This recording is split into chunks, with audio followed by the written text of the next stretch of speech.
Cher ami du Padre Pio, bonjour.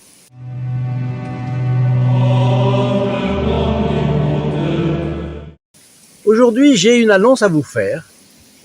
D'abord, deux annonces. La première, c'est que, vous le savez, le 20 septembre, nous serons l'anniversaire des stigmates visibles du Padre Pio.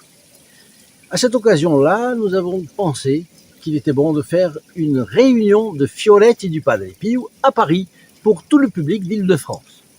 Si cela vous intéresse, eh bien, ce sera à 16h30, donc l'après-midi, donc il n'y a pas de crainte de problème de métro le soir, etc. Et ce sera dans le 7e arrondissement, à côté de l'école militaire. Il suffit que vous nous téléphoniez pour avoir tous les détails pour arriver. C'est métro Saint-François-Xavier ou école militaire.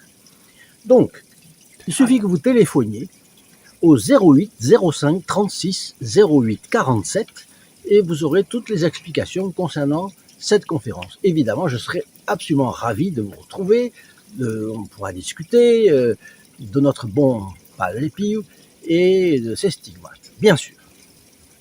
Alors, le Padre Pio ne laissait passer absolument jamais une fête de Notre-Dame sans lui consacrer ses pensées, ses réflexions, ses prières, ses rosaires évidemment, et je dirais ses méditations.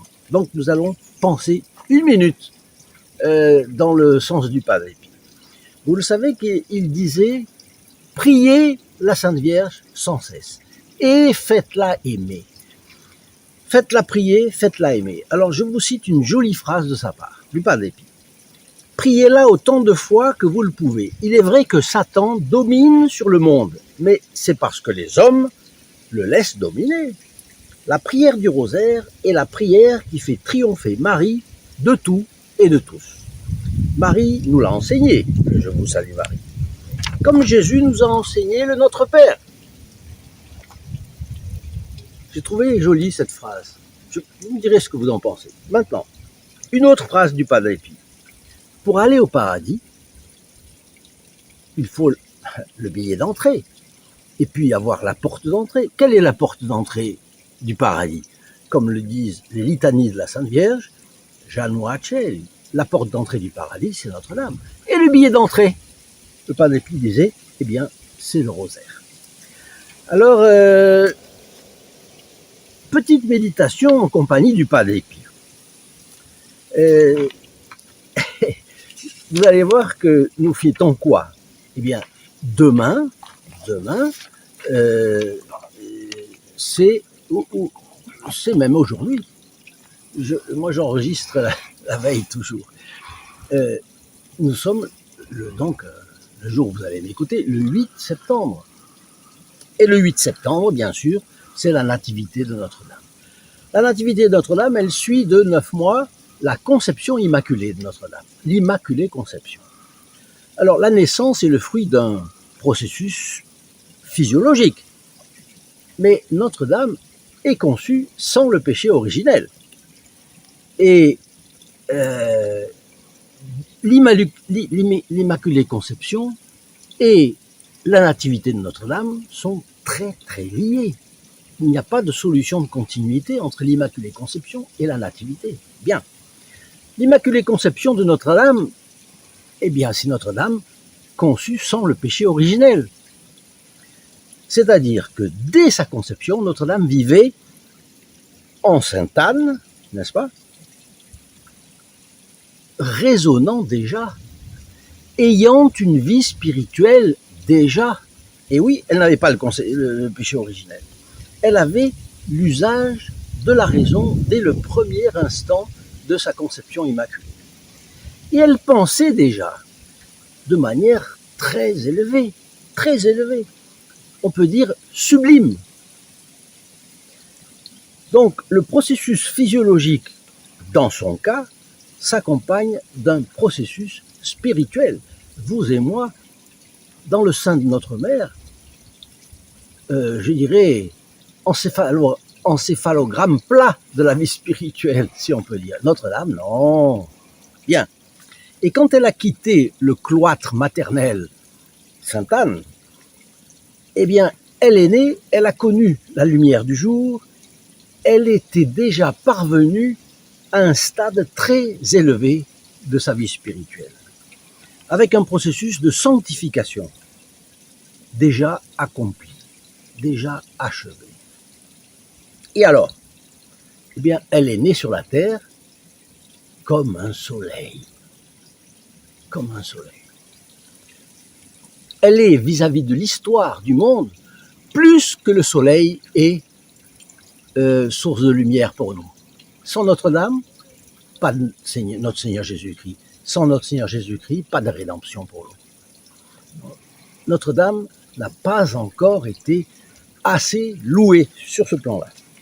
Donc, Saint Ignace, vous vous rappelez, demande à tous ces prêtres et à tous ceux qui font les exercices ou qui feront les exercices spirituels de Saint Ignace de faire ce qu'il appelait la composition de lieux. C'est-à-dire qu'on a recours à son intelligence, à sa pensée, pour faire des méditations, pour recourir même à notre imagination, pour se figurer comment agissaient, par exemple, les personnages de la Sainte Famille, notre Seigneur Jésus-Christ, Notre-Dame. Bien. Alors, que nous apprend la fête de la Nativité et quelles leçons pouvons-nous en tirer? Premièrement, que Notre-Dame était éminemment sage. Vous savez qu'elle est appelée siège de la sagesse dans les litanies aussi. Bon, elle avait donc une logique parfaite. Elle était rationnelle. Et comme leçon, nous pouvons en tirer la chose suivante. Nous devons être raisonnables, limités. Évidemment, la distance avec elle est infinie, mais on doit faire son effort au moins. Et le faire malgré la turbulence moderne. Tout faire avec tranquillité, avec sérénité, avec confiance.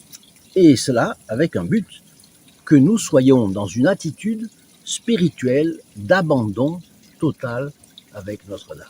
C'est dans ce sens-là, l'abandon vis-à-vis de Notre-Dame et la confiance en elle, que nous pourrons résister à tout ce que nous voyons autour de nous dans la société qui attaque le catholique. Bon. Notamment la trépidation de la société moderne. Alors nous nous figurons, selon la méthode de Saint-Louis Grignon de Montfort, de Saint-Ignace, nous nous figurons Notre-Dame fêtant chaque année son anniversaire. Évidemment, Saint-Joseph est mort.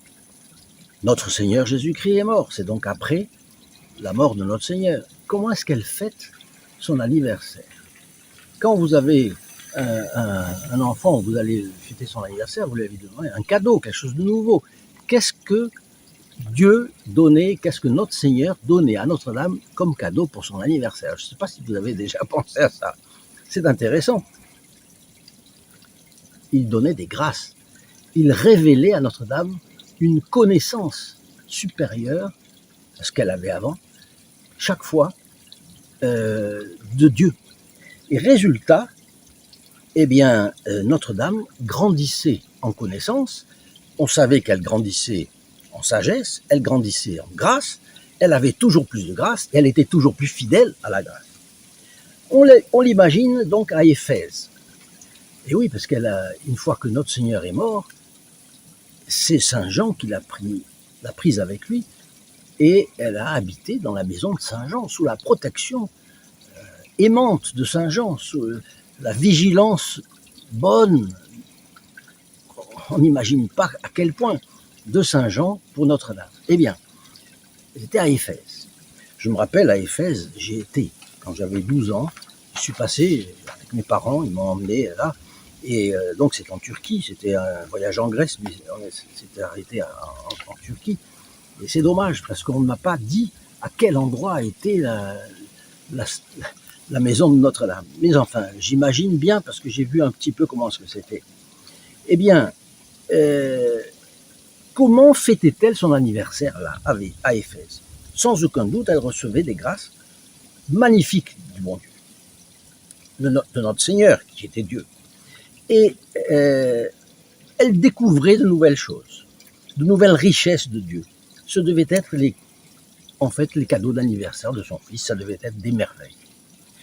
Alors vous, peut-être, qui venez de connaître la chaîne Sur les pas du Padre Pio, je vous invite évidemment à vous abonner.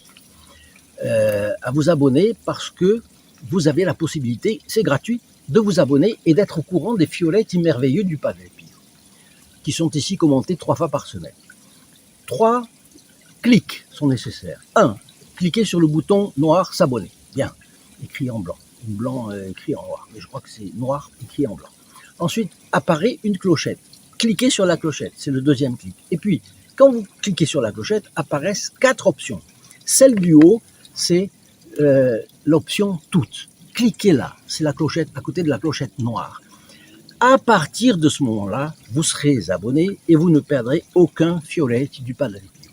Et je vous garantis que vous ne le regretterez pas. Alors laissez-moi aussi, bien sûr, vos commentaires.